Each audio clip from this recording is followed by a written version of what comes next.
그래서 이 창조 세계가 처음에는 완전했던 하나님 나라가 잠시 동안 이렇게 훼손될 것에 대한 그 모든 것을 가능성을 품고 있었으나 하나님께서는 그 위험, 그 가능성을 다 알고 계셨고 그것을 극복하고 다시 하나님 나라를 회복하실 계획이 있으셨기 때문에 그 창조를 그런 위험성을 알고도 창조를 하셨다는 얘기를 했습니다. 그래서 이제 디테일을 다 건너뜁니다. 다 얘기를 했기 때문에 그 다음 단계가 바로 하나님 나라의 훼손되는 사건인데 그것은 바로 인간의 하나님에 대한 불신과 불순종으로 말미암아 인간뿐만 아니라 전 피조계가 하나님의 심판과 저주 아래 놓이게 되었다. 그러나 하나님께서 이 모든 것을 미리 아셨다고 말씀하셨습니다.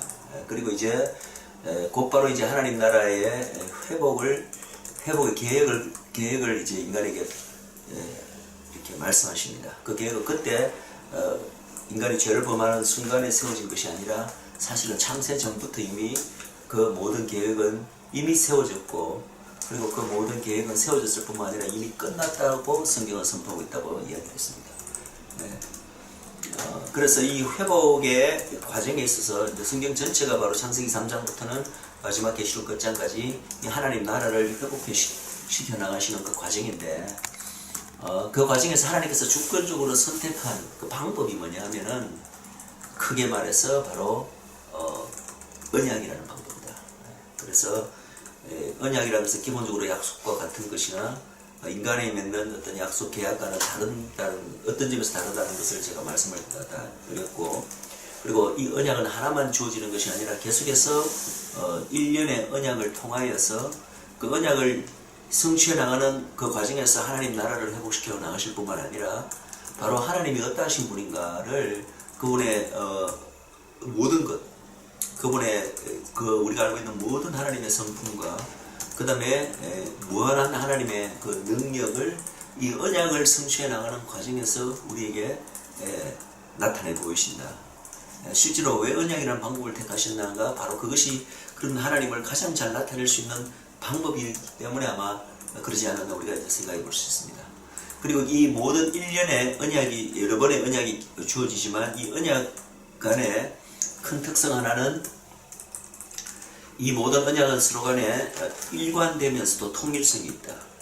그러나 그럼에도 불구하고 다른 것은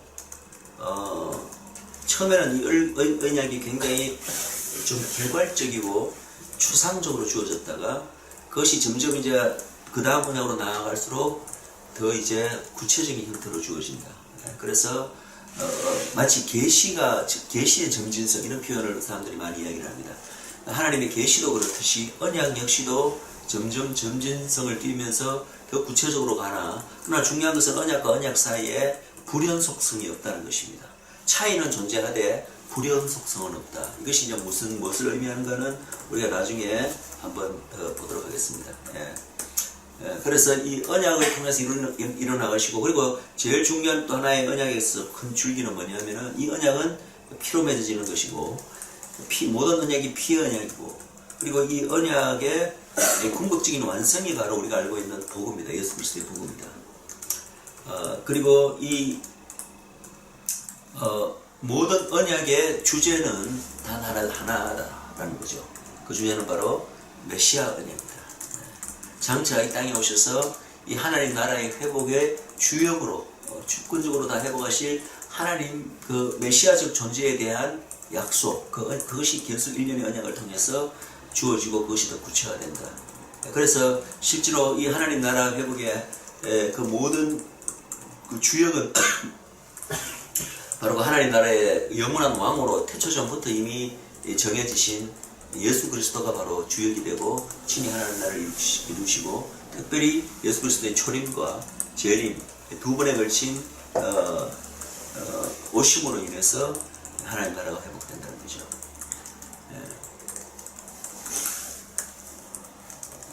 그리고 또 제가 강조했던 것이 이 하나님 나라가 회복된다는 것은 단순히 인간이 죄 문제에서 죄 사함을 받고 우리의 영혼이 영생에 이르는 것 소위 우리가 흔히 구원과 동일치하게 여기는 그런 이제 그건데 그것보다 훨씬 더 큰 개념이라고 이야기했습니다. 하나님 나라의 회복은 단순히 인간을 죄에서 구원하고 우리가 영생을 누리고 그런 차원이 아니라는 거죠.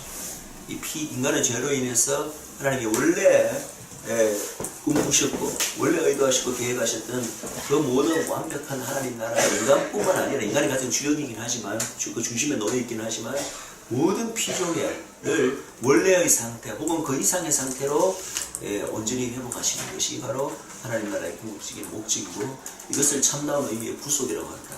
우리는 구속이라고 하면 인간의 죄에서 구속받는 그거를 좀 좁은 뜻으로 해석하는데 그 이상의 뜻이다. 구속이라는 것은. 그리고 이러한 모든 하나님 나라의 회복의 그 어떤 스피릿을 한 단어에 품고 있는 단어가 바로 샬롬이라는 단어라고 제가 이야기를 했습니다.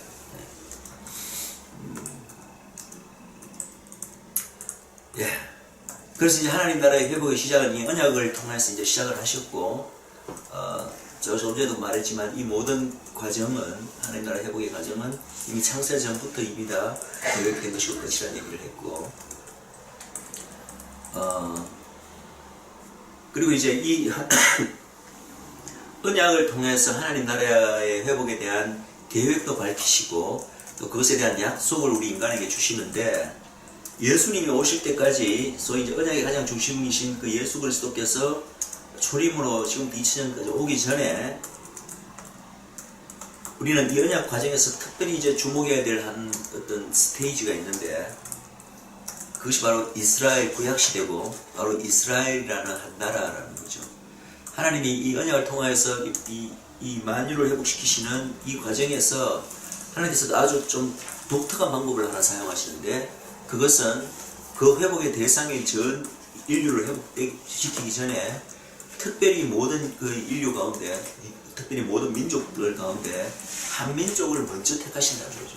먼저 택하셔서 그 민족에게 하나님을 먼저 나타내시고 그 민족에게 하나님이 어떠하신 분인가 그 모든 것을 나타내시고 그 민족을 먼저 나의 백성이라 부르시고 나는 그 민족의 하나님이다. 이렇게 하면서 이 땅에서 하나님이 주인이 되고 하나님의 왕이 되시는 어떠한 국가를 이루십니다. 먼저 다른 모든 인류에게 하나님의 이런 언약을 나타내시기 전에 혹은 하나님의 언약 안으로 다른 민족들을 초청하기 전에 한 민족에게 그렇게 하신다는 거죠. 이것 자체가 하나님의 전 인류를 향한 하나님이 정하신 주권적인 구속 방법이었다. 그래서 이 처음에 정한 이 한 나라의 그 위치랄까요, 신분이랄까요, 그 역할이랄까요, 이것이 이제 하나님의 전체 인류 구속 계획에서 굉장히 중요한 위치를 차지하게 됩니다.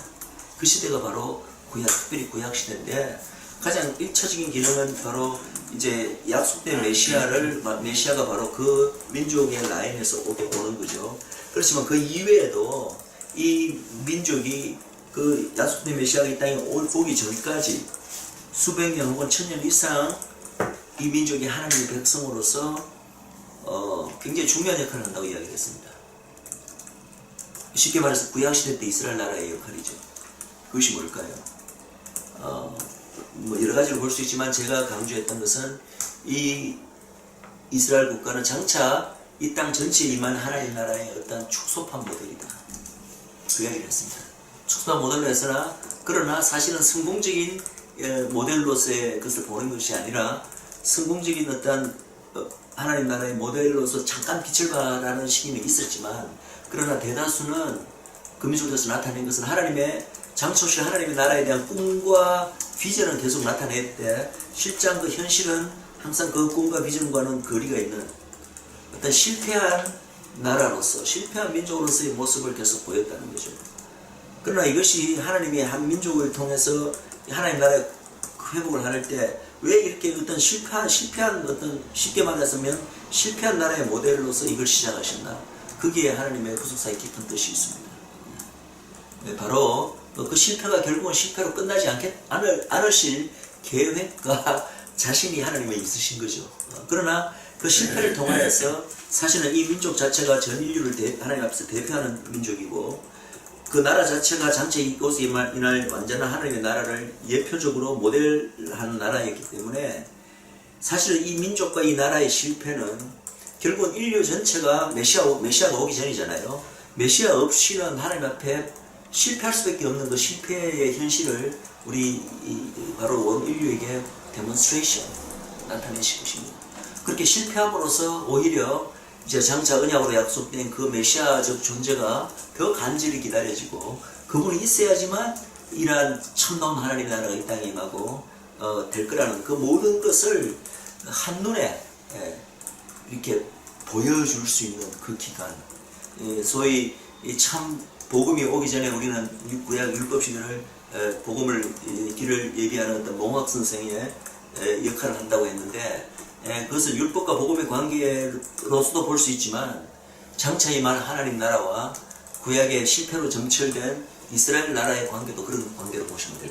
그 다음에 참으로 정말 복음으로 인해서 거듭난 하나님의 온전한 백성과 아직 죄 문제가 해결되지 않았을 때 인간의 노력으로 우리가 이룰 수 있는 맥시멈 한계를 보여준 민족이 바로 이스라엘의 구약의 역사입니다. 그래서 그건 역시도 결국은 참 메시아와 참 복음과 참 하나님의 나라와 참 하나님의 민족이 오기까지의 그 과정에 어떠한 그 길을 닦는달까요? 를 위기에서 그 시대가 존재했던 것입니다. 예수님 오기 전까지의 시대. 그래서 하나님 나라의 계획은 벌써 구약 창세기부터 이미 하나님께서 시작하셨지만 이러한 하나님 나라의 어떤 의미에서는 실패된 모델의 나라 그 기간을 참 복음을 위하여 참 메시아의 그 길을 예비하는 어떤 그 기간을 이렇게 이스라엘 나라를 통하여 마련해 놓으셨던 거죠. 보여주신 거죠. 그래서 이제 마침내 이 하나님 나라가 그러면 그전까지는 하나님 나라에 대한 기대와 소망과 어떤 모델 하나님 나라 국가의 실패만 있었던 기간이라면 이제 마침내 약속된 하나님 나라가 이 땅에 이제 도래한 시기, 처음으로 이 땅에 도래한 시기가 바로 예수 그리스도가 이 땅에 초림으로 오신 것입니다. 그래서 분명히 예수님 오기 전부터도 하나님 나라가 임하였다. 회개하라. 하나님 나라가 가까웠다라는 메시지로 임하였고 실제로 예수 그리스도가 이 땅에 오면서 하나님 나라가 시작됐다는 거죠. 그러나 이 하나님 나라가 이제 예수님 오심으로 시작된 것은 분명하나 그리고 그 시작된 하나님 나라는 진짜라는 거죠. 영어로 치면 genuine. 가짜는 아니고 하나님의 진짜의 모습은 진짜의 모습이지만 그것이 완성된 하나님 나라로서의 fully 임한 것은 아니고 컴플리트한 그런 형태로 임한 것은 아니다. 그 의미를 제가 다 설명을 했습니다. 그래서 이 하나님 나라를 그때 분명히 시작은 했지만 이 하나님 나라가 인간의 삶의 모든 영역에서 한 개인의 영역에서 뿐만 아니라 이 피조계 전체에 충만하게 완전하게 fully 임하는 것은 예수님의 그 다음 두 번째 오심 재림 때에 왔어야 마침내 이루어지도록 그렇게 되어 있다. 그럼 예수님의 초림으로 하나님 나라가 이제 본격적으로 시작이 되었고 이 하나님 나라가 완성된 그 재림까지 이 기간은 하나님 나라가 우리에게는 임했지만 그러나 부분적이었다. 그 개념을 가장 잘 나타내는 개념이 바로 already but not yet이라는 개념으로 설명을 했습니다. 그것이 하나님 나라에 대한 정확한 이해입니다. 그러면 그 사이에 already but not yet의 이 기간 동안에 이 하나님 나라는 결코 정체되어 있는 개념이 아니다.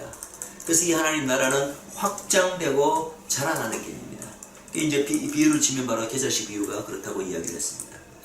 나중에 큰 나무가 되어서 공중의 모든 새가 깃들 때는 완성된 하나님 나라를 가리키는 것이고 그러나 예수님 당시에 이제 그 하나님 나라가 임했기는 임했지만 그것 때는 씨앗의 단계였던 거죠. 가장 작은 눈으로 보기도 힘든 그러나 그 씨앗의 작은 단계지만 그러나 이 씨앗은 그 자체가 이미 완전한 것이고 장차 완전한 나무가 될 그 모든 요소 모든 그것을 이미 그 작은 씨앗 안에 풀이 다 갖고 있기 때문에 장차 이 씨앗이 자라나서 큰 나무가 될 가능성을 그 이 안에 이미 그 가능성은 단순히 올 수도 있고 안 올 수도 있는 그런 차원의 가능성이 아니라 필연적으로 반드시 그렇게 될 수밖에 없는 그 모든 것이 벌써 그 작은 씨앗 안에 감춰져 있는 것이죠. 그래서 이 씨앗은 점점 자라나서 마치 하나님 나라가 점점 확장됩니다. 예수님 올 때까지.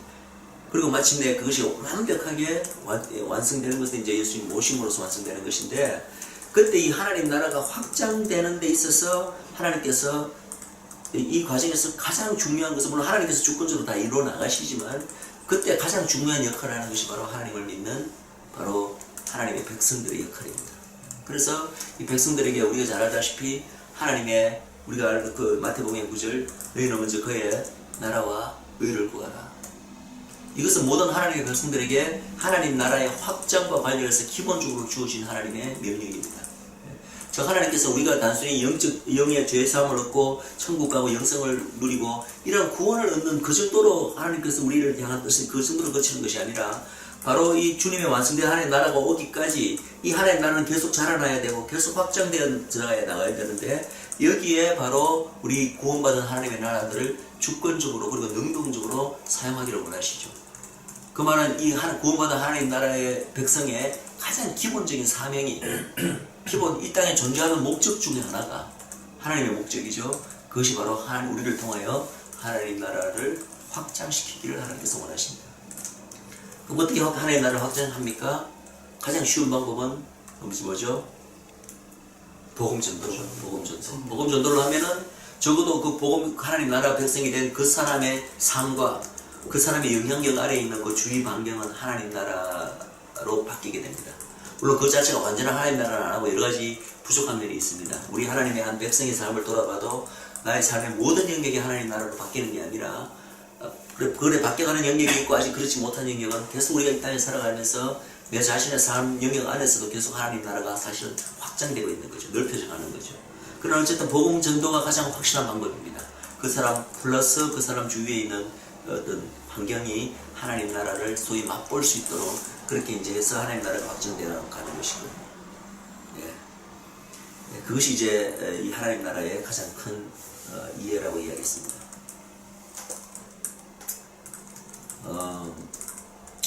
그리고 이제 마지막 단계는 결국은 뭡니까? 하나님 나라의 마지막 단계는 바로 하나님 나라의 완성이죠. 네, 그래서 그 완성됐다 하는 것은 우리 인간만 죄에서 구원받고 다 그런 것이 아니라 마침내 이 모든 이 우주에 전 우주의 하나님의 왕으로서의 그 통치가 온전히 회복되고 임하는 그 단계. 그리고 이 하나님 나라가 이루어졌을 때 이제 마침내 우리 예수님께서 그 모든 일을 마치시고 주권적으로 마치시고 그 완성된 하나님 나라를 아버지께 바친다는 그런 이야기가 있습니다. 그래서 이 개념이 바로 우리가 오늘 찬양 부른 바로 아돈 오망 만유의 회복이라는 그런 개념과도 임하고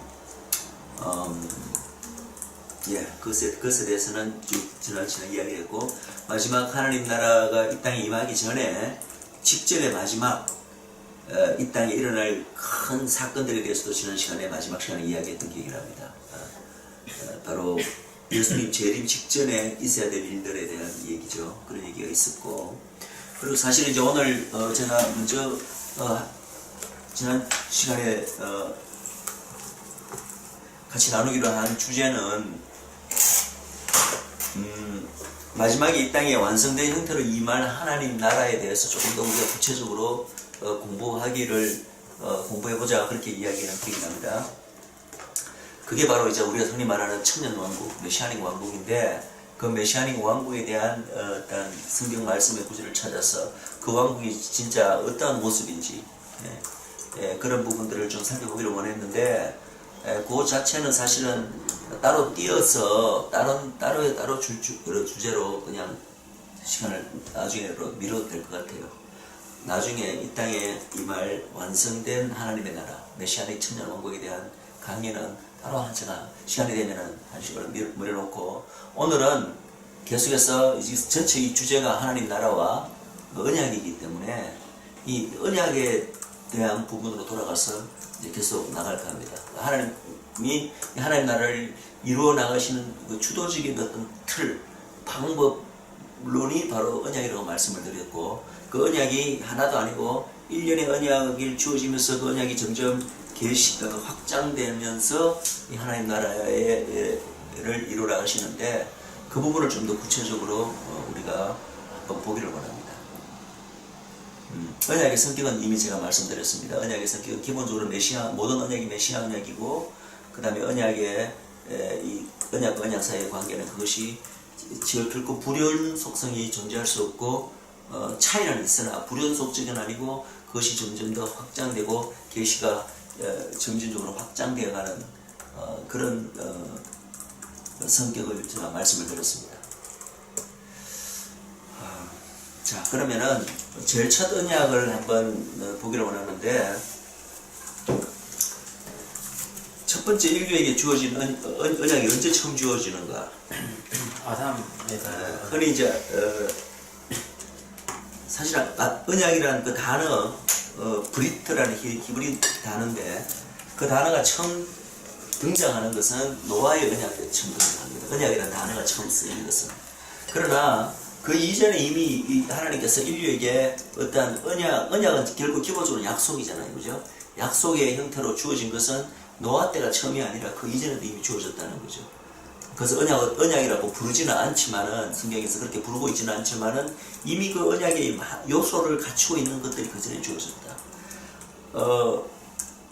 호세아서 6장 7절을 보시면은, 이 아담이 언약을 어겼다고라는 말이 나옵니다. 아담이 언약. 그때 언약이라는 용어가 쓰였어요. 아담이 언약을 어겼다. 그러면 이 아담이 어긴 이 언약은 뭘 말하는 걸까요? 하나님과의 그 언약. 그러니까 그 내용이 뭘까요? 내용이. 선악과 오사 있는 선악과를 다 먹지 말라. 그렇겠죠, 그죠? 거기에 대한 어떤 자세한 과정은 성경에 그것은 뭐 논리적으로 반드시 그런 어떤 그게 있었겠죠, 그죠? 하나님께서 아담에게 처음에 너가 나의 피조물로서 절대 이 선악과 나무를 따먹지 말라. 그리고 이것을 먹으면 정녕 너희들 죽으리라. 또 동물에게 이름을 지어주라. 그거는 그냥 하나님의 명령이고, 이제 기본적으로 아담과의 가장 핵심적인 언약은 바로 선악과와 관련된 언약인데, 하나님의 명령을, 계명을 너가 따라야 된다 했을 때, 아담이 뭐라고 대답했을까요? 성경에는 안 나오지만 당연히 예, 그러겠습니다고 했겠죠. 그게 눈에는 우리 성경에는 안 나와 있지만 반드시 있어야 될 어떤 첫 단계의 어떤 언약의 형태죠. 그런데 호세아서 6장 7절에 보면은 그 아담이 그 언약을 어겼다고 이야기를 합니다. 바로 이제 선악과 사건을 하는 거죠. 그런데 이제 그거는 뭐 너무나 가장 최초의 것이고 너무나 의미 있는 것인데, 그리고 이제 인류가 죄를 범하였습니다. 근데 제가 말한 언약은 그 죄 범하기 전에 그 아담의 언약을 말하는 것이 아니라, 이 언약은 사실은 하나님 나라가 훼손되고 났을 때 하나님께서 하나님 나라를 회복시켜 나가는 과정에서 하나님께서 택한 방법이 언약이라고 제가 말씀드렸잖아요. 그래서 일단은 죄가 범해지고 난 다음에 하나님 나라의 회복이라는 목적을 가지고 하나님이 인간에게 주신 최초의 언약이 뭐냐? 저는 그것을 사실 아담의 언약이라고 부릅니다. 아담의 언약. 아담이 죄를 범하고 난 다음에 하나님께서 아담에게 주신 언약.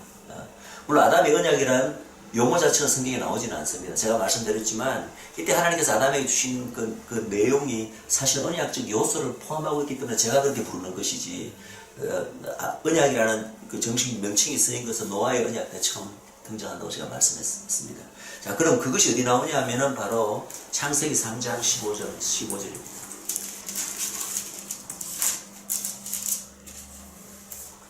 이 창세기 3장 사건은 너무나 깊고 너무나 많이 나눌 구절구절 너무나 나눌 내용이 많지만, 지금 이제 언약이라는 이 포커스 하나를 바라볼 때 이 부분이 이제 제일 중요한데, 이 창세기 3장 15절을 먼저 15절 16절을 같이 읽겠습니다. 시작. 내가 너로 여자와 손수가 되게 하고 너희 후손도 여자의 후손과 후손가 되게 하리니 여자의 후손은 내 머리를 상하게 할 것이요 너를 그의 발끝을 상하게 할 것이라 하시고, 또 여자에게 주시되 내가 내게 인하는 고통을 크게 하리니 내가 수고하고 자신을 낳을 것이며 너는 남편을 하고 남편을 할 수 있느니라 하시고. 이것이 바로 이 순간이 언제 이 순간입니까? 바로 인류를 대표하는 첫째 아담이 바로 하나님 앞에서 범죄한 직후입니다. 범죄한 직후에 이제 하나님께서 아담아 내가 어디 있느냐 부르시고, 그리고 그 위에 우리 이 사건은 다 이해 합니다. 누가 이렇게 왜 먹었느냐 했을 때 하나님이 만들어서 내게 주신 여자가 나를 깨물어 먹었다. 여자에게 왜 먹었느냐? 여자는 또 누굴 블레임합니까? 또 뱀을 블레임합니다. 뱀은 물론 블레임을 받아야 또 마땅합니다. 뱀이 잘못이 없다는 얘기가 아니라, 그러나 그 죄를 범한 그 1차적인 책임은 누구에게 있습니까? 아담과 이브에게 있는 거예요. 본인은 그걸 거부할 수가 있었는데 본인의 결정으로, 그 프리윌로, 자유의지로 죄를 범하였는 것입니다. 자, 그랬을 때, 그래서 하나님의 이제 저주가 이제 하나님의 심판이 내리는 그때, 사실은 항상 여러분들이 성경 전체를 보시면 하나님의 심판을 예표하는 여러 가지 심판이 나오지만, 그때 우리 항상 기본 특징이 뭐냐면, 항상 심판이 있을 때는 하나님의 구원의 소식이 같이 임합니다. 그래서 심판과 하나님의 구원은 항상 동전의 양면과 같다. 바로 그런 측면을 바로 여기서 바라봅니다. 마치 아담에게 나타나셔서 꾸짖으시고 아담과 이브에게 어떤 심판과 저주를 내리시고 뱀에게 저주를 내리시고 그리고 온 피조물을 아무 죄도 없이 이제 피조물을 그 주인의 역할을 해야 될 인간의 죄를 범하였기 때문에 피조물도 같이 동반해서 이렇게 심판하시는 그런 어떤 장으로만 우리가 알아왔는데 사실은 그게 아닙니다. 이 하나님의 심판이 가장 표면적으로 드러난 이 장 안에 놀랍게도 하나님의 구원의 계획과 구원의 약속과 그것이 다 하나님의 은혜와 자비와 사랑입니다. 그 사랑으로 그런 것을 동시에 심판을 내리시는 동시에 하나님의 이 인류 일그러진 이 에덴 동산 하나님의 나라를 어떻게 회복시킬 것인가에 대한 하나님의 그 계획을 동시에 발표하는 거예요. 마치 어떻게 보면 아담이 죄를 범하자마자 그 순간을 기다리고나 계셨다는 듯이 오셔서 계획을 이렇게 주십니다. 그것이 바로 언약입니다. 인류에게 최초로 주신 언약입니다. 이 언약은 바로 하나님의 나라를 하나님께서 어떻게 회복시키겠다는 전체 하나님 인류 구원과 하나님 나라 회복 계획의 가장 핵심이 되는 그 골격, 가장 기본 골격, 자세한 디테일은 나오지 않습니다. 여기에는 처음에는 가장 간단하게 주어집니다. 간단하지만 하나님 나라 회복 계획에 있어서 가장 중요한 핵심적인 요소들을 이때 벌써 하나님께서 우리 인간에게 약속의 형태로 벌써 주신다는 것입니다. 그것이 바로 창세기 3장 15절과 16절에 나와 있어요. 그래서 저는 이 부분을 바로 아담의 언약이라고 부릅니다. 실제로 언약이라는 말이 등장하는 것도 아니고, 그리고 실질적으로 이 표현을 보면, 이 두 구절을 보면요, 특히 15절을 보면 이 말씀이 누구에게 하는 말씀이에요? 뱀에게 하시는 말씀이에요. 뱀에게 이 화자는 직접 대상은 뱀에게 말씀하시지만 이 안에 사실은 이 인류에게 주시는 언약적 요소가 이 안에 다 포함되어 있다는 거죠. 무슨 말인지 알겠어요? 그래서 제가 이것을 아담의 언약이라고 불리는 것입니다. 화자는 직접 뱀이지만 이 안에 하나님의 인류 구원 계획이 다 들어가 있어요. 가장 큰 줄거리가 굉장히 중요한 이 구절입니다. 그래서 이 부분을 제가 잠깐 도표로 깔까지는 없지만 그래도 이렇게 집사님 깨끗하게 펼쳐보세요.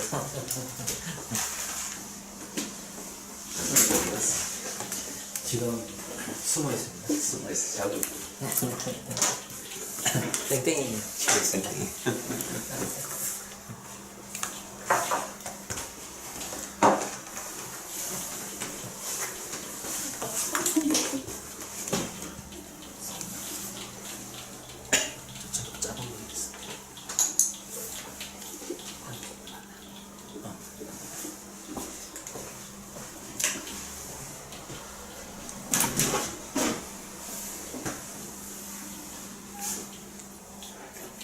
자, 여기 이 창세기 3장 15절, 그리고 15절에는 저는 이제 아담에게 주어졌다는 말은 바로 온 인류에게 주어졌다는 말입니다. 온 인류에게 하나님께서 주신 첫 번째 언약의 어떤 형태가 여기 나오는데,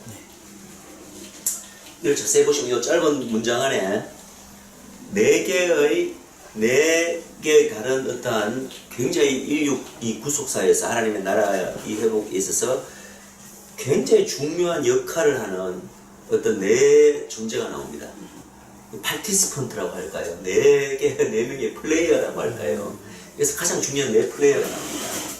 첫째, 여기 나오는 네 플레이어가 여자가 나옵니다. 그 다음에 여자의 후손이 나옵니다.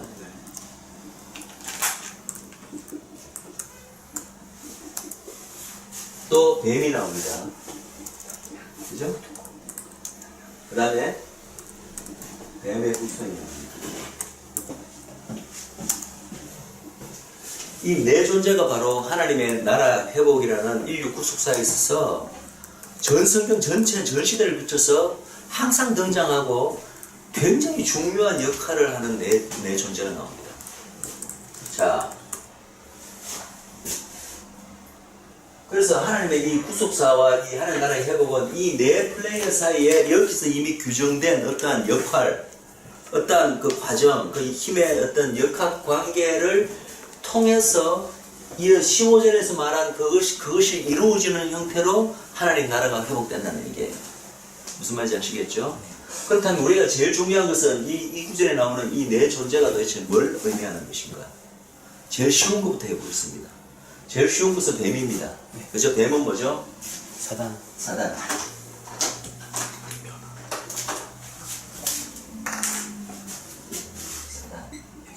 예수님이 보시면 여지가 없습니다. 계시록에 보시면 분명히 이 뱀 혹은 옛뱀이라고 불렸다. 그것이 용도 그러는데 그것이 바로 사단이라고 분명히 나와 있습니다. 아, 용도 사단이에요? 어? 용도 사단? 용도 사단이야. 용도 사단. 계시록 나오네요. 그 다음에 또 중요한 존재가 있습니다. 바로 여자의 후손입니다. 여자의 후손이 누군지 어떻게 아냐면은 첫 번째 이 관계를 한번 보시면은 뱀과 여자의 후손은 원수 관계입니다. 그죠? 뱀은 또 누구와의 원수라 되어 있냐면은 여자와도 원수가 되어 있어요. 오케이? 네. 그 다음에 잠깐만요. 뱀이 너로 여자와 원수가 되고 너의 후손도 여자의 원수가 되리니. 뱀의 후손도 뱀의 후손들이 후손이 여자의 후손도 원수가 네, 되리니. 맞아요. 왜 사실은 이 뱀도 여자의 후손도 이렇게 이 관계도 뱀 원수 관계입니다. 뱀의 후손이 여자의 후손이니까 그 중간에 찔러가지고 꼽으면 돼요. 예? 산발이 아니에요. 네, 끼우면 돼요. 중간에 찔러가지고. 근데 중요한 것은 이 뱀의 머리를 누가 상하게 하냐면은 예수님. 뱀의 머리를 여자의 후손이 상하게 한다고. 네, 여자의 후손이 뱀의 머리를 상하게 하고 네. 그 다음에 뱀은 여자의 후손의 발뒤꿈치를 발뒤꿈치를 상하게 한다고 예. 했어요. 자, 그럼 보십시다. 그러면 이 여자의 후손은 누군가를 어떻게 명확합니다. 뱀의 머리를 상하게 한다는 말은 머리 상하면 어떻게 되죠? 죽죠. 죽습니다. 결정적으로 뱀을 파괴시키고 승리를 거둔다는 얘기죠. 그죠? 그래서 이 여자의 후손은 바로 장차올 메시아적 존재를 의미합니다. 바로 예수님 메시아 그리스도죠. 그죠? 그래서 벌써 처음에 인류에게 주어진 이 언약 자체가 이미 메시아 언약이에요. 이 메시아 이 언약의 궁극적인 최후 그림, 그 결론은 어떻게 나냐 하면은 장차 올 이 여자의 후손이라는 존재가 아직 누군지는 모르죠. 그죠? 어쨌든 여자의 후손이라는 존재가 이 인간에게 지금 아담과 이브에게 꼬셔서 죄를 범하게 한 원흉인 뱀의 머리를 밟아서 파쇄시킴으로써 그 약속을 인류 전체에 주는 거예요. 너희를 이렇게 만든, 물론 너희들도 책임이 있지만 만든 그 뱀을 내가 나 장차 여자의 후손이라는 존재를 통하여서 파쇄시키겠다. 이것이 인류 전체에게 준 하나님의 약속입니다. 그것이 바로 하나님의 구속사의 마지막 최후에 이루어질 마지막 단계 그림을 이어서 보여주고 있는 거예요. 그죠? 네. 이것은 여기까지는 이제 쉽습니다. 여기까지는 우리가 많이 그래도 교회에서도 이야기하는 것입니다. 그런데 이제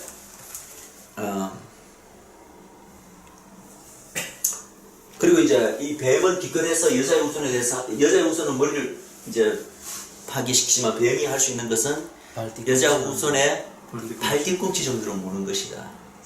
그게 뭘 의미할까요? 발뒤꿈치를 물으면 아픕니다. 그러나 생명에는 지장이 없죠. 그 정도밖에 못할 거라는 거죠. 우리가 이제 그까지는 우리가 쉽게 생각할 수 있습니다. 그래서 저도 사실은 이제 옛날에 이 정도까지는 알았고, 그 다음에 이제 아마 뱀이 여자의 후손의 발꿈치를 문다는 것 자체를 저는 이 여자의 후손은 예수님이기 때문에 예수님을 십자가에 못 박아서 이제 죽이려고 시도했지만 결국은 예수님을 못 죽인 거잖아요. 그죠? 못 죽이고 그 정도 이제 하는 그 뱀이 막 예수님을 유혹하고 뭐 제자들을 타락시키려고 하고 결국은 십자가에 못 박게 예수님을 죽이려고 했던 그 실패로 끝난 그 모든 시도 정도가 발꿈치를 무는 정도, 그렇게 이제 제가 생각을 했었습니다. 그것도 뭐 잘못된 건 아닙니다. 그런데 사실은 여기서 이 네 플레이어가 인류 역사 전체, 인류 역사, 이게 인류 역사 전체에 대한 그림이에요. 큰 그림이에요. 이게 인류 역사 전체를 나타내는 그림입니다. 인류 역사란 말은 바로 성경 전체 신구약을 통틀어서 나타내는 그림인데, 여기서 우리가 놓치고 있는 게 있다는 거예요. 뱀하고 여자의 후손은 쉽게 우리가 아이덴티파이를 했는데, 여자와 뱀의 후손. 이 여자와 뱀의 후손은 누굴 가리키는가? 이거를 빼놓고는 이 전체 하나님의 이 인류 역사를 총괄하는 이 큰 그림을 제대로 우리가 풀로 이해할 수가 없습니다.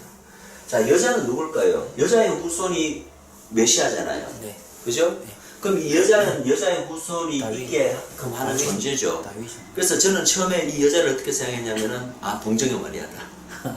그래서 동정여 마리아의 처녀 탄생이 벌써 여기에 벌써 예언됐다. 이렇게 이야기하는 사람이 있어요. 저도 역시 그 정도로 이해했습니다. 이 여자를 통해서 여자의 후손이 오기 때문에. 저 여자는 그냥 바이올로지컬 여자, 바이올로지컬 어떤 여자라고 이제 그렇게 인식을 했습니다. 그래서 그냥 동정여 마리아 이렇게 해서 그랬어.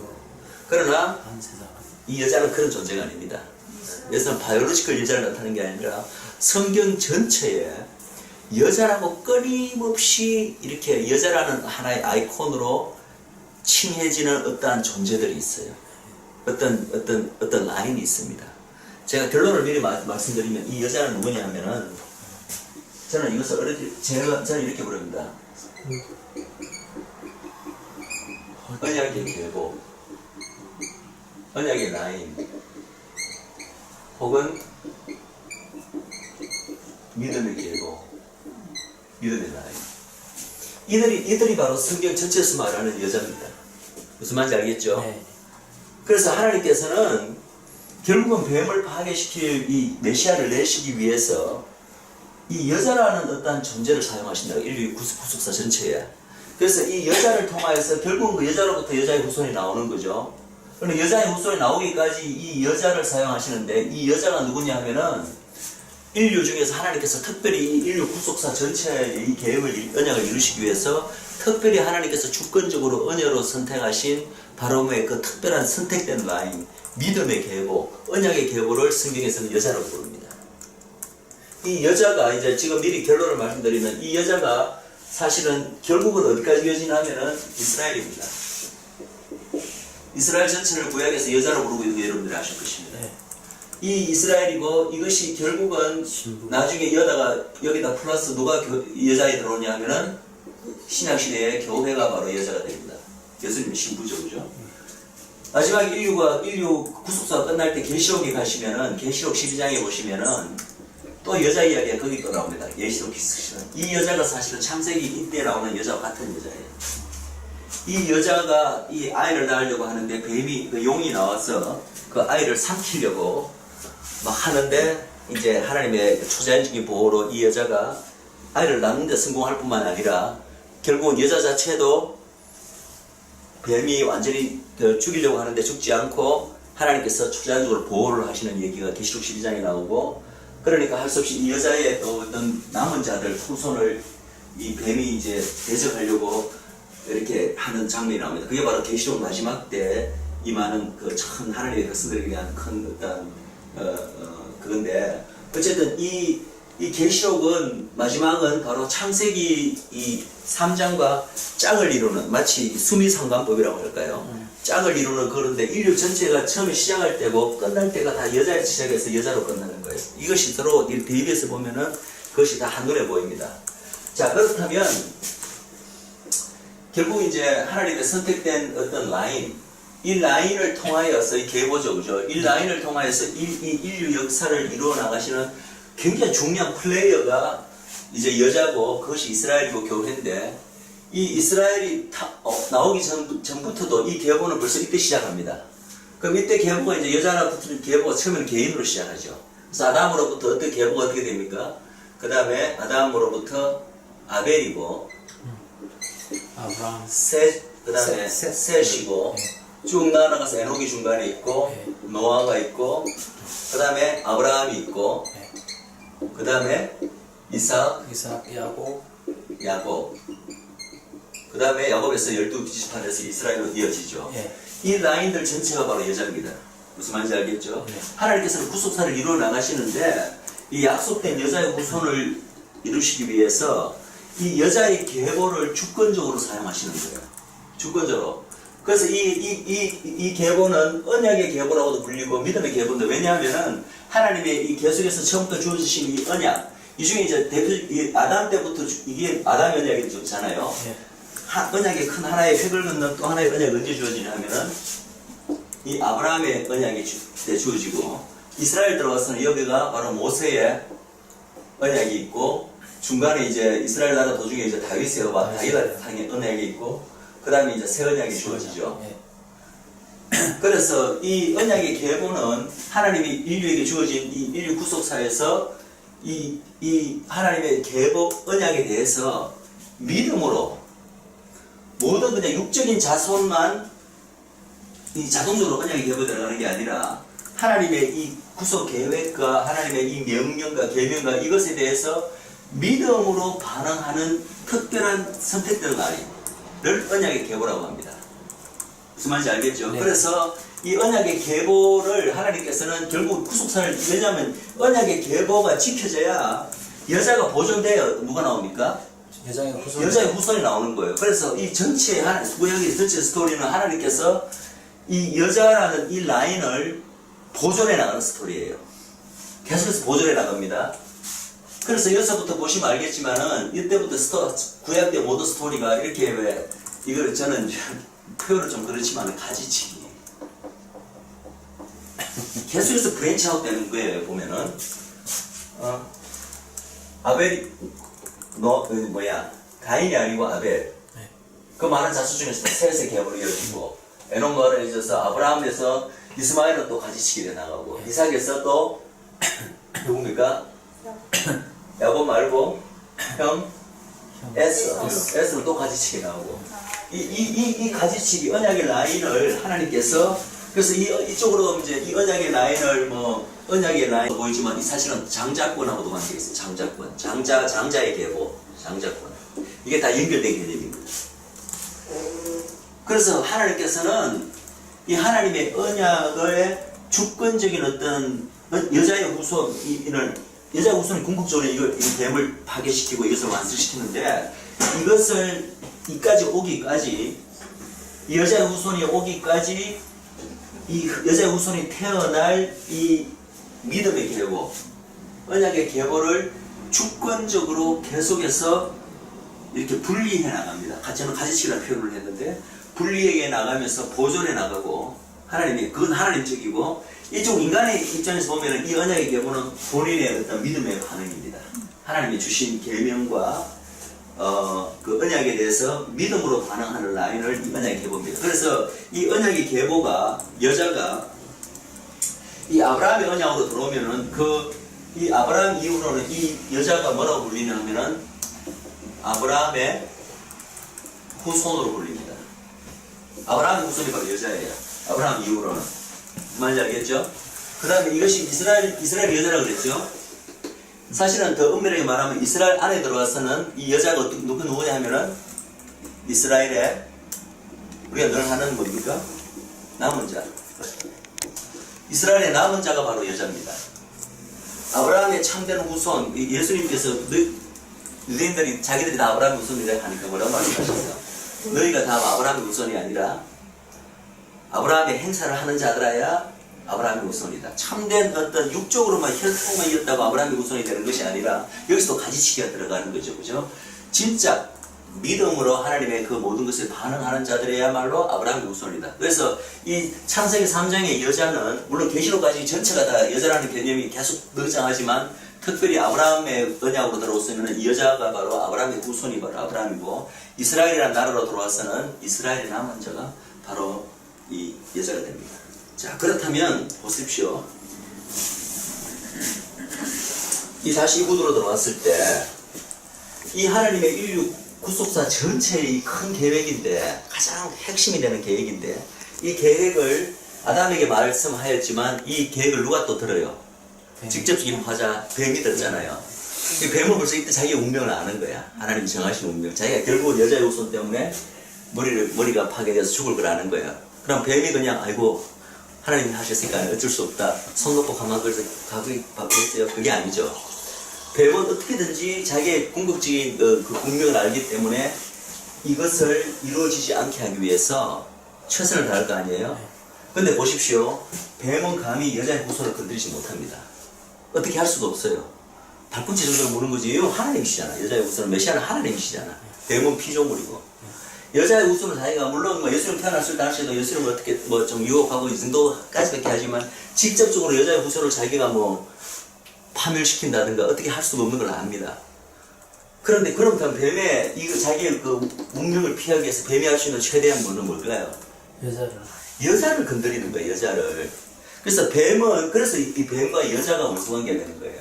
이게 단순히 여자들이 다 뱀 싫어하고 바이 바이올로지컬 여자가 뱀이라고 하면 전부 다 질색하고 이런 거 말하는 거 아니에요. 물론 그것도 아주 뭐 약간의 어떤 그런 차원이 있겠지만 이 뱀은 이 여자의 후손이 자기를 파괴시킬 존재인지 알기 때문에 뱀의 이 전 목표는 뭐냐면 어떻게든지 이 여자를 완전히 파멸시킬 수 있으면 파괴시킬 수 있으면은 파괴시키고 그것이 아니라면 여자가 되는 조건이 뭐라고요?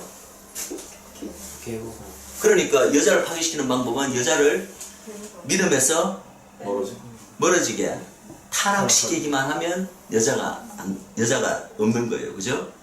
근데 여자의 후손은 여자가 있어야 여자가 오는 거거든.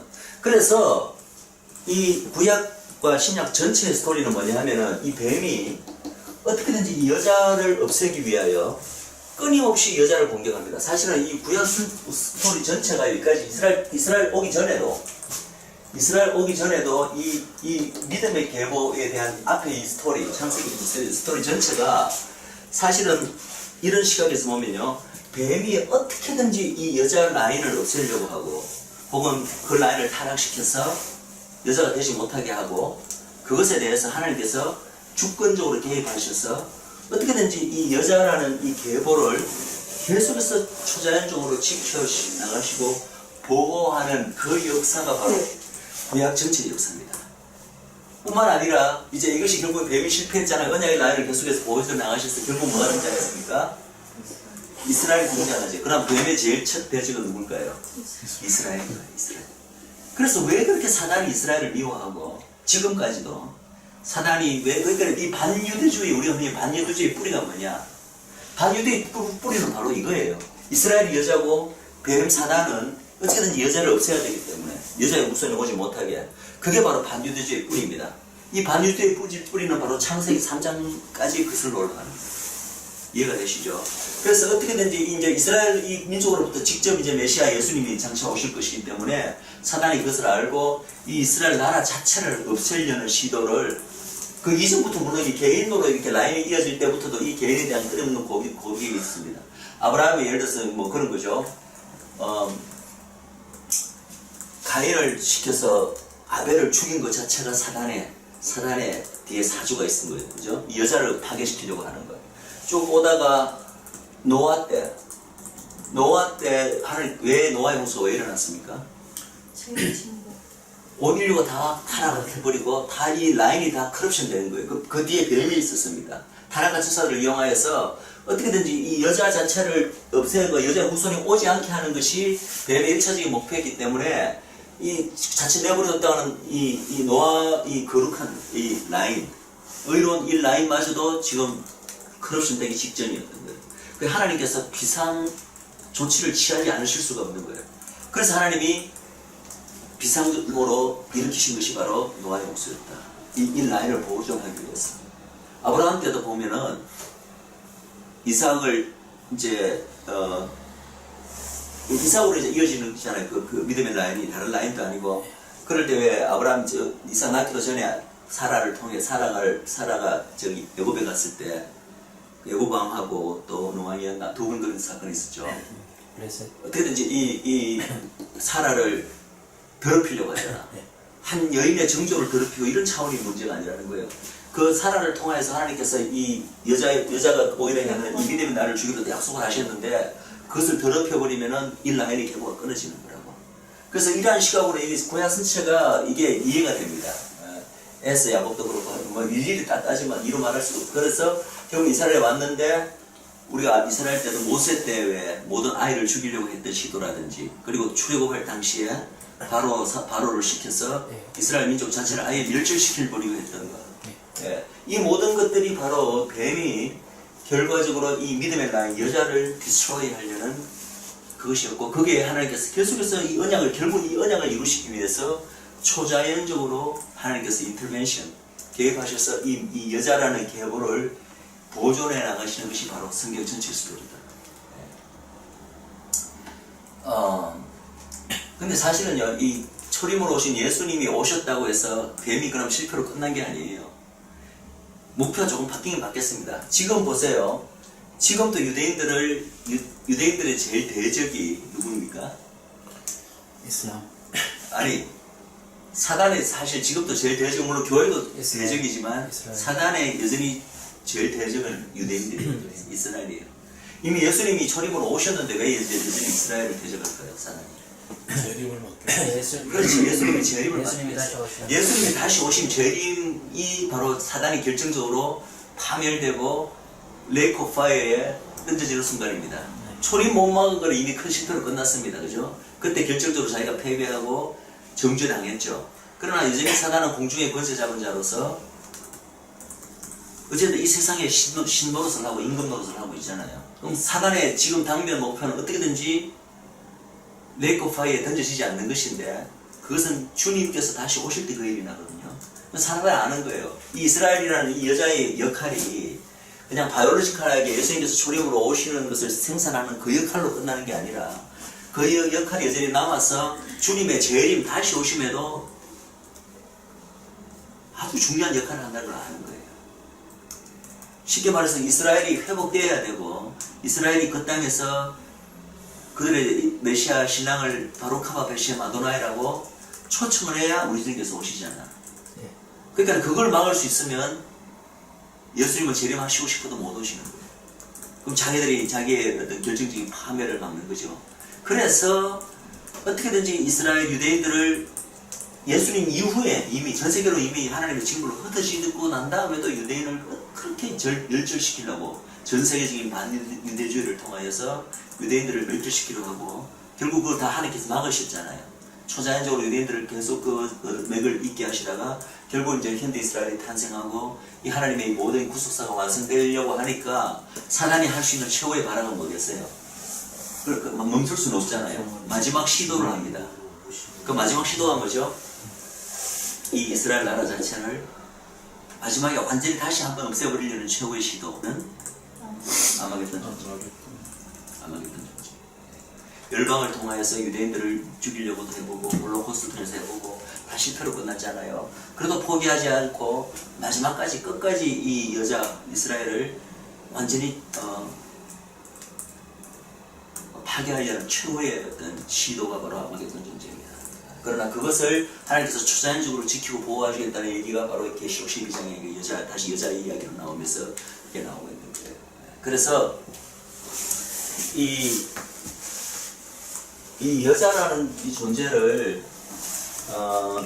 이것은 이제 제가 그렇게 생각하는 것입니다. 어느 누구도 이 여자를 그렇게 해석하고 푸는 건 제가 어디에서도 본 적은 없어요. 본 적은 없는데, 제가 이제 성경을 보면서 저한테 이미 저는 이제 깊게 확신을 하는데, 이것은 그냥 단순한 바이올로지컬 여자가 아니라 성경 전체 여자가 계속 등장합니다. 특히 이스라엘은 여자는 여자인데 아이를 임신을 해서나 해산하지 못하고 고통하기만 하는 그런 여자라고 봅니다. 그래서 아이를 해산한다는 것은 바로 이스라엘이 이 여자로서 부름을 받은 하나님의 어떤 구속사 아래서의 어떤 역할, 그 소명을 온전히 달성하는 것이 바로 아이를 낳는다는 표현으로 되는 것인데, 그 아이를 지금까지 낳지는 못하고 배만 아파하고 있고 해산의 고통에 이렇게 괴로워하고 있는 그 존재가 지금 이제 이스라엘이고 유대인인데, 어쨌든 이 여자가 바로 마지막 인류 구속사의 완성의 마지막 순간까지 인류 구속사 전체에 가장 물론 주인공은 여자의 후손입니다.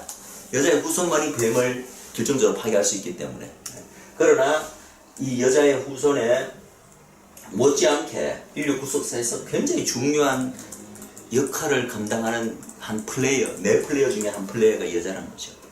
이 여자가 이스라엘을 지칭하는 게 네. 이제 제 생각도 많은데 싶은데요. 네. 우리가 누구든지 여자의 후손이 메시아라는 건 누구든지 다 네. 예수를 믿는 사람들은 거의 다 네, 알잖아요. 알죠. 그렇다면 일단 여자의 후손이라는 것 지금 어디 근거 아래의 후손이잖아요. 네? 어디 근거 아래서 후손이 되어야 되잖아요. 그렇지. 아무 근거 없이 그렇지, 그냥 그렇지. 후손이 나올 수가 없는 그 거잖아요. 근거가 예자죠. 예, 그러면 후손을 거듭어 올라가면 어느 그 분속된 나라나 또 그 네. 계보나 뭐가 네. 그 나라가 그렇지. 있어야 되는 게 그렇지, 있는 그렇지, 거잖아요. 그렇지. 그러면 이제 우리는 예수가 네. 이스라엘에서 태어나고 네. 이스라엘에서 그다음에 네. 그 계보 안에서 이어져야 되는 네. 그 상황을 알기 때문에 그렇다면은 이게 이스라엘이 정확하게 맞는 건 맞는 거예요. 그렇죠. 근데 이제 이스라엘까지만 올라가는 게 아니라 사실은 창세기 이때부터 이스라엘 민족이 탄생하기까지 그 모든 그 믿음의 계보 라인 그렇죠. 전체를 이제 여자라고 볼 수 있다는 거죠. 그러니까 이제 메시아를 정확하게 알았다면은 네. 우리가 그 메시아의 그 존재를 알고 네. 그리고 또 배경을 알고 네. 또 그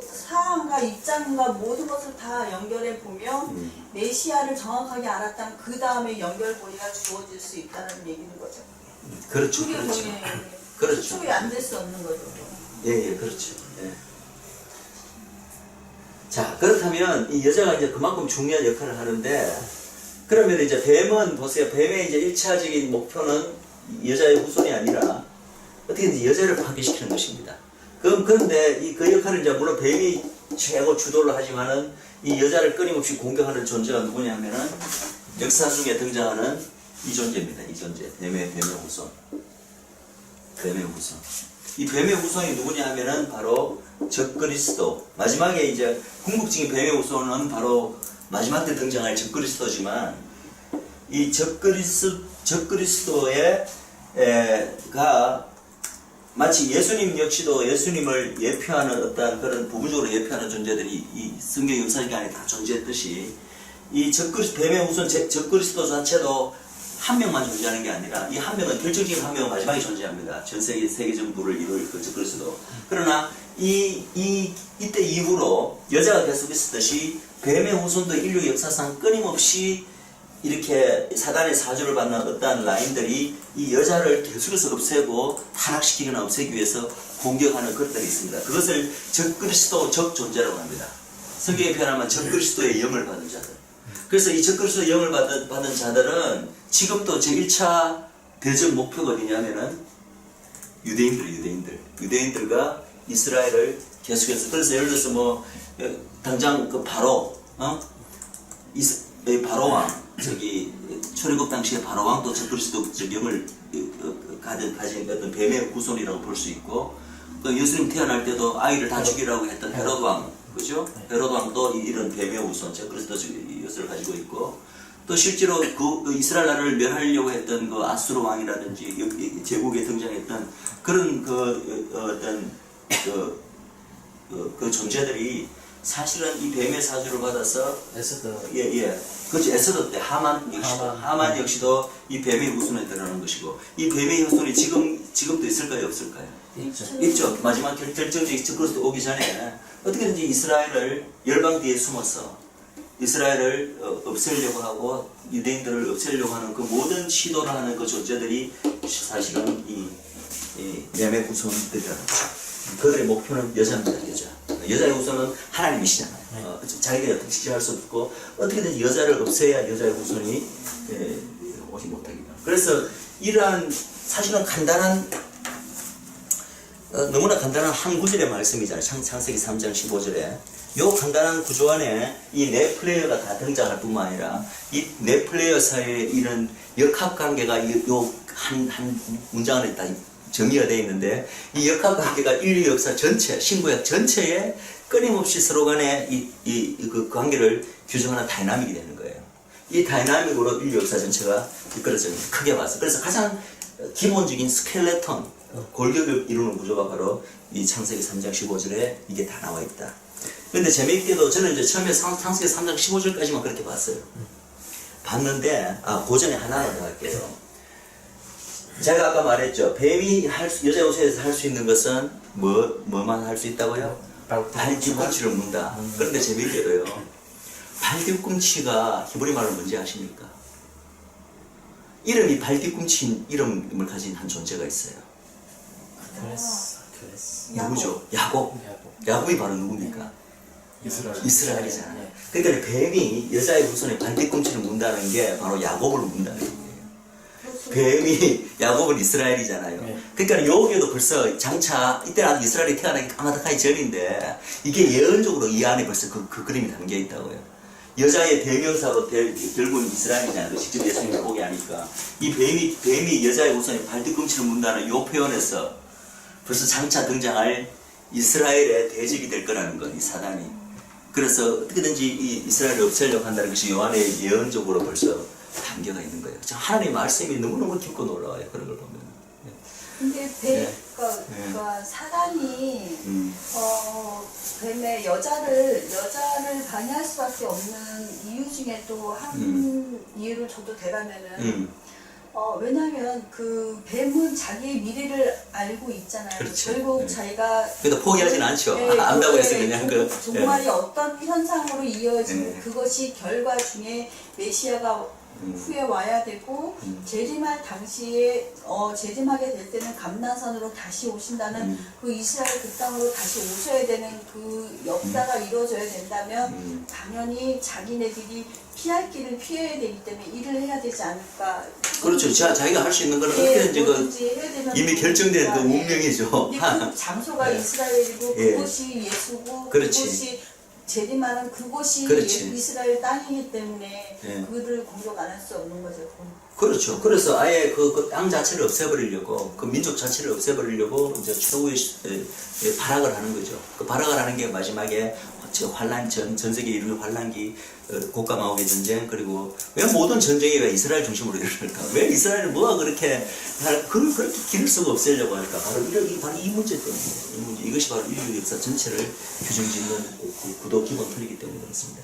그런데 이제 저는 여기까지만 이제 저는 알았는데 이걸 알고 16절을 한번 읽어보니까요. 16절이 또 다르게 읽힙니다. 자, 16절 읽어봅니다. 시작. 또 여자에게 이르시되 내가 내게 잉태하는 고통을 크게 더하니 내가 수고하고 자식을 낳을 것이며 너는 남편을 사모하고 남편은 너를 나살 것이다. 옛날에 저는 이것을 그냥 아담과 이브에게 특히 여자에게 준 하나님의 심판이기 때문에 바이올로지컬한 여자가 이제 결국 인간이 죄인되기 때문에 여자로서 바이올로지컬 피메일이 어떠한 운명에 처하게 될 것이며 어떠한 그것이 어떤 하나님의 심판에 처하게 될 것인가 거기에 대한 얘기로만 알았어요. 저는 그걸 그렇게 우리가 아는 것은 여전히 유효하다고 생각합니다. 그래서 실제로 바이올로지컬 워먼들이 보세요. 실제로 잉태하는 고통이 다 있잖아요. 크기도 하고 또 자식을 낳고 수고하고 자식을 낳고 남편 사모하잖아요. 이게 이제 인간의 죄성으로 인해서 이게 비틀어진 남녀의 관계죠. 본래는 처음에 이브를 창조했을 때는 뼈 중에 뼈지요 살 중에 살이라 그런 듯한 한 몸으로 창조를 하셨는데 이제는 약간 이게 죄로 인해서 여자는 그냥 남편의 남편의 사랑을 갈구하는 거예요. 예? 남편을 사랑을 갈구하고 그 다음에 남편은 너를 다스릴 것이다. 요게 순서가 요 부분을 조금 제가 이야기할게요. 우리가 성경적으로 남녀 특히 부부 간의 관계를 하나님께서는 어떻게 규정하고 계십니까?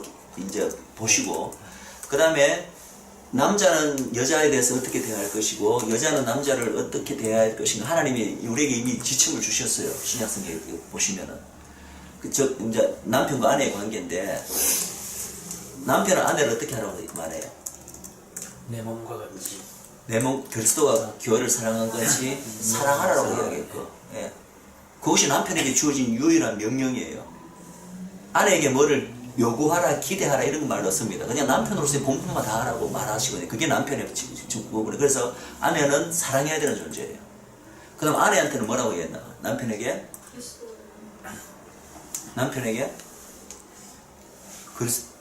교회가 그리스도에게 하듯이 복종하라, 순종하라, 공경하라. 왜냐하면 모든 남자들은 사실은 이 존경을 받아야 돼요. 존경을 받고 아내로부터 인정을 받기를 안 하고 존경받기를 원한다고. 아내는 또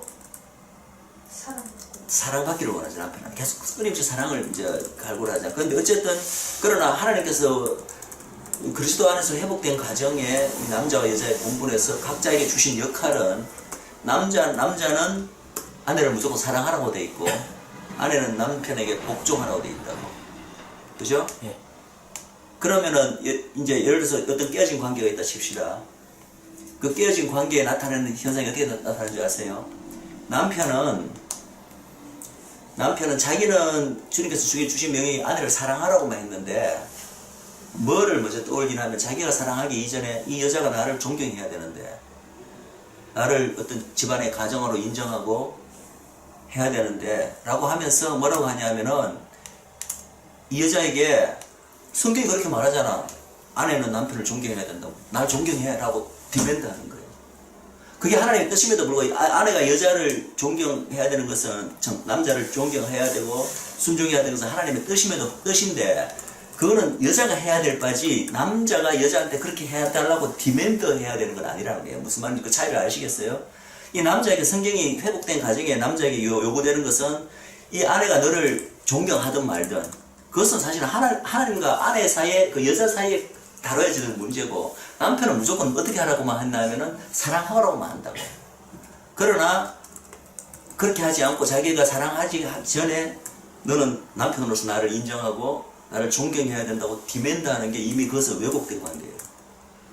반대로 여자는 어떻게 되냐면 여자는 어떻게 하라고 해요? 무조건 남편이 자기를 사랑해 주든 안 해든 관계없이 남편을 남편으로 인정하고 복종하라 했는데 그 관계가 뒤틀어져 버리면 여자는 어떻게 합니까? 남자한테 성경이 말하잖아. 성경이 아내는 남편을 그리스도가 교회를 사랑해서 사랑하라고 했잖아. 당신 나를 사랑하지 않아. 당신 나를 사랑해야 된다고 끊임없이 사랑을 디맨드한다. 그런데 보면 이게 다 하나님의 뜻대로 뭔가를 요구하는 것 같지만은 이게 사실은 뒤틀어진 관계예요. 무슨 말인지 알겠죠? 그런데 여기서 보면은 여기서 하나님의 그 어떤 죄의 결과로 온 하나님의 심판을 보세요. 수부하고 자식을 남강이 주는데 너는 여자는 남편을 존경하고 존경해야 되고 순종해야 된다고 하지 않고 어떻게 합니까? 남편을 사모하고란 말이에요. 이 말은 무슨 말하면은 남편이 자기에게 해줘야 될 그 하나님이 명하신 것을 여자 측에서 계속 디맨드 한다는 거예요. 당신은 나를 사랑해줘야 된다고 계속 사랑을 갈구하게 된다는 거예요. 이것이 이미 뒤틀려진 거예요. 인간의 죄로서 뒤틀려진 모습이에요. 또 남편은 어떻게 된다요? 남편은 아내를 사랑해야 되는데 그 집안의 가장으로서 하나님이 정한 질서를 들먹이면서 아내에게 복종을 요구하고 아내를 다스리고 한다. 그 차이를 이제는 아시겠죠? 예? 당연히 남편이 아내를 다스리고 아내는 남편을 다 해야 되고 하지만 이 요구하는 그 앞뒤 순서가 지금 거꾸로 되어 있다는 거예요. 이것이 바로 죄의 결과입니다. 예? 그래서 그것도 충분히 이 구절에서 말할 수가 있어요. 16절 구절에서. 근데요, 저는 옛날에 여기까지만 알았어요. 근데 지금 이제 이 관계를 제가 알면서부터 이게 바로 16절으로 15절 다음으로 이어지잖아. 그럼 16절에 나오는 여자가 누구겠어요? 바이올로지컬 여자가 맞지 않아. 인간과의 남편과 여자의 그 관계도 디파인하지만 하나님의 이 말씀은 너무나 깊고 겹겹의 의미가 있습니다. 이 여자가 바로 이 여자의 15절에 되는 여자예요. 그럼 여기 보세요. 이 여자가 이르시되 내가 내게 잉태하는 고통을 더하리니 내가 수고하고 자식을 낳을 것이다. 이 여자가 궁극적으로 이스라엘이라고 생각해보면 이 말 구절이 이해가 될 거예요. 이스라엘은 이 아이를 낳는 것이 이스라엘의 민족적 소명이에요. 그런데 그것이 쉽게 이루어지는 게 아니라 아이를 임신을 해서나 아이를 해산하지 못하고 끊임없이 고통에 괴로워하는 그 존재가 이스라엘이라고 제가 이야기했잖아요. 그게 성경이 말하고 있거든요. 그 이스라엘이 이 여자고 사실은 모든 이 하나님의 구속사에서 이 여자로 택함받는 언약적 라인이 겪어야 되는 운명이에요. 결국은 하나님의 목적대로 이 여자의 후손일 수도 있고 어떤 여자에게 맡겨진 어떤 구속사적 사명일 수도 있고 아이를 낳아야 되는데 그 아이를 낳는 과정이 결코 순탄하지 않다는 거예요. 왜? 뱀이 있으니까. 뱀은 끊임없이 여자를 괴롭히고 타락시키려고 고통을 하는 거예요. 그러니까 이 과정이 이 믿음의 계보가 겪어야 되는 과정이요. 결코 순탄하지 않습니다. 이거 무조건 하나님께 복된 계보인 것은 사실인데 그 과정이 아이를 낳기까지 본래 맡겨진 그 사명을 이루어낼 때까지 이 계보는 엄청나게 고통을 하는 거예요. 그냥 아이를 낳기까지 산통을 겪게 되고 수고를 해야 마침내 아이를 낳는다. 그래서 이 아이를 낳는 것은 결국 인류 구속사의 완성으로 이어집니다.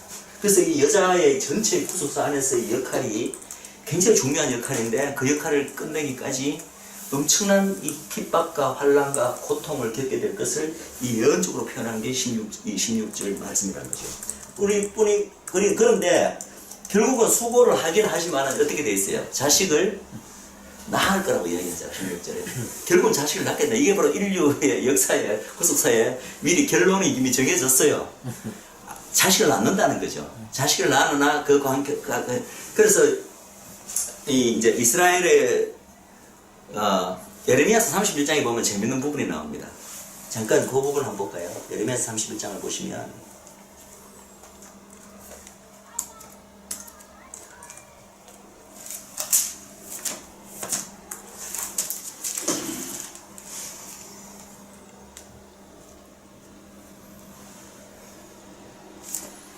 거기 보면 라헬이에요. 그렇잖아요. 라헬. 네. 어디서부터 읽으시냐 하면은 그 라헬 그게 이해가 안 돼. 31장 15절 16절 보세요. 나 여호와가 이같이 말하노라. 라마에서 슬퍼하며 통곡하는 소리가 들리니 라헬이 그 자식을 위하여 애곡하는 것이라. 그가 자식이 없으므로 위로받기를 거절하는도다. 나 여호와가 이같이 말하노라. 내 소리를 금하여 울지 말며 내 눈을 금하여 눈물을 흘리지 말라. 내 일에 격분을 받을 것인지 그들이 그 대적의 땅에서 돌아오리라. 여호와의 말이니라. 갑자기 이 예레미야서 31장은 마지막 날에 이스라엘 나라의 궁극적인 회복에 대한 예언의 말씀이에요. 그런데 갑자기 여기 뜬금없이 이 두 절에 라헬 얘기가 나온다는 거예요. 라헬 스토리를 다 아시잖아요. 야곱의 그 두 자매를 결혼했는데 그 중에 두 번째인데 애가 없는 거예요. 결국 나중에 누가 낳죠. 요셉을 먼저 낳고 그다음에 베냐민을 낳다가 어디서 죽습니까? 베들레헴에서 죽는 거예요. 근데 이게 갑자기 이스라엘 회복을 알리는 이 장에서 라헬이 통곡하는 얘기가 나와요. 아이가 없다고 통곡하는. 이게 뭘 의미하는지 아세요? 이 라헬은 이스라엘 민족을, 이스라엘을 예표하는 존재입니다. 이스라엘이 여자로서 이 아이를 낳아야 되는 어떤 하나님의 그 사명을 받았는데 지금 이 순간까지 회복이 안 되고 아이를 못 놓고 있는 거예요. 그러니까 이스라엘의 민족적 그 애통, 그 고통, 그것을 라헬의 통곡 소리에 비유해서 지금 말하는 거예요. 그 재밌게도 물론 그렇게 된 데는 다수 이스라엘의 죄도 있지만 사단의 어떤 그것도 있죠. 사실은 이 말씀이 신약에서 어떻게 인용되냐 하면은 헤롯 왕이 베들레헴에 있는 모든 2살 이하의 아이를 죽이라 해서 그래서 큰 애통이 터집니다. 아이들아 죽었어. 그럴 때 요 구절 말씀이 인용이 돼요. 그러면서 신약의 마태복음인가는 보면은 이 구절 말씀이 응했다 이렇게 됩니다. 무슨 말인지 알죠? 그때 베들레헴에서 큰 애통이 터진 것을 이 라헬의 애통으로 치환해갖고 이 말씀이 응했다고 보거든요. 그런데 그게 전혀 엉뚱하게 갖다 붙인 게 아니라 사실 연결된 거예요. 아까도 말했지만 그렇게 아이를 다 죽이려는 시도 자체가 그리스도를 죽이려는 시도였고 그게 누구의 시도예요? 사단의 뱀의 시도였고 뱀의 공격 목표가 누구냐면은 이스라엘이거든. 그래서 이 이스라엘이 아이를 못 놓고 애통하는 그것이 이 사단의 공격과도 연관성이 있기 때문에 요거를 그때다가 이제 해서 인용하면서 이 구절이 임했다고 하는 것도 잘못된 건 아니에요. 그러나 이것은 사실은 본래 그때도 이제 한번 이렇게 예언이 성취됐다고 볼 수 있지만 예언이라 하는 것은 겹겹이 성취가 되기 때문에 본래는 마지막 날에 이스라엘 민족이 그 민족적 그 하나님으로부터 받은 민족적 그 사명, 아이를 출산해야 되는데, 아이를 낳아야 되는데, 그러지 못한 그 애통이 마치 구약 때 라헬이 아이가 없을 때 막 질투하면서 애통하던 그것에 비유해서 이렇게 이야기를 하거든요. 그럴 때 16절에 하나님께서 이 라헬에게 뭐라고 말하십니까? 쉽게 말해서 울어부터 꽂혀. 울지 마.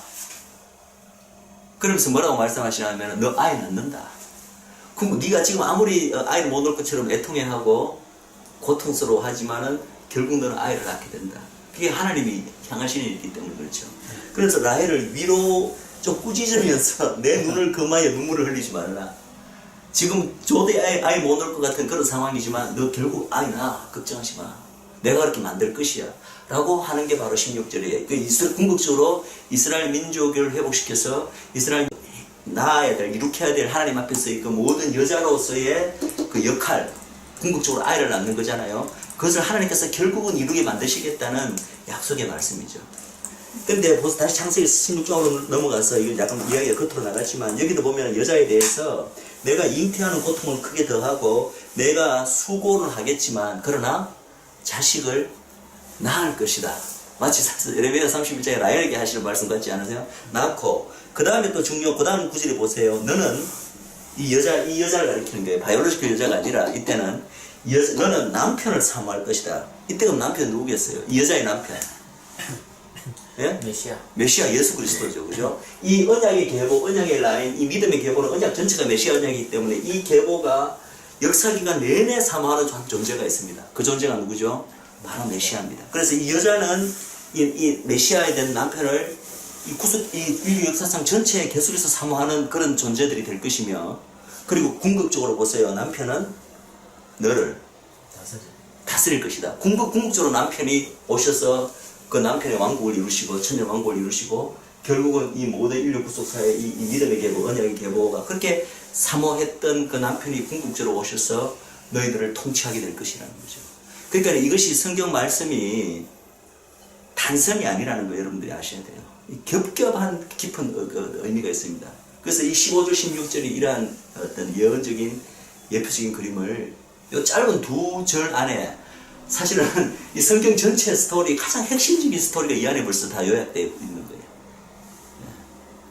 이걸 이제 좀 묵상하시고 깊이 한번 해서 보시면 소름이 끼칩니다. 성경 말씀이 얼마나 깊고 그 당시에 그 라헬과 그다음에 그 야곱이라 레아 야곱 이 사람들이 이 뜻을 알고 있었어요. 당연히 모르죠. 그들은 그냥 그 삶을 그냥 구약 때 그 시대한 인물로서 살아냈을 뿐인데 그런 삶까지도 하나님께서 이 구속의 전체를 다 아시니까 그들의 삶을 이런 예언적 예표적 그림으로서 우리에게 알리기 위해서 성경에 그들의 삶이 다 기록되어 있는 거예요. 단순히 우리에게 어떤 영적, 신앙적, 윤리적 교훈을 주기 위해서 그 사람들의 스토리가 있는 게 아니라 예수님은 그걸 다 알고 계셨어요. 예수님은 다 하셨겠죠. 예수님은 다 하나님이시니까 예수님은 다 하셨겠지만 우리는 이제 비로소 이제 그것을 조금씩 이해하기 시작하는 거죠. 사실은 야곱의 생애가 이 이스라엘과 예수님 이야기와 굉장히 깊은 연관이 있다는 것을 제가 따로 그게 있는데 지금은 그건 뭐 오래 할 시간이 없는 것 같아요. 그런 시간이 기회가 안 되는 것인데. 자, 되셨죠? 그래서 지금 아담의 언약이에요, 이게. 이 아담의 언약이 인류에게 최초로 주인 언약인데 가장 간단한 한 센텐스 안에 인류 역사가 어떻게 진행될 것일까의 가장 핵심적인 네플레이어와 네플리어 사이의 이 다이나믹스가 벌써 이렇게 다 구성이 되어 있다고. 이대로 지금 인류 역사가 흘러가고 있는 거예요. 우리 잠깐 한 5분 쉬고 하도록 하죠.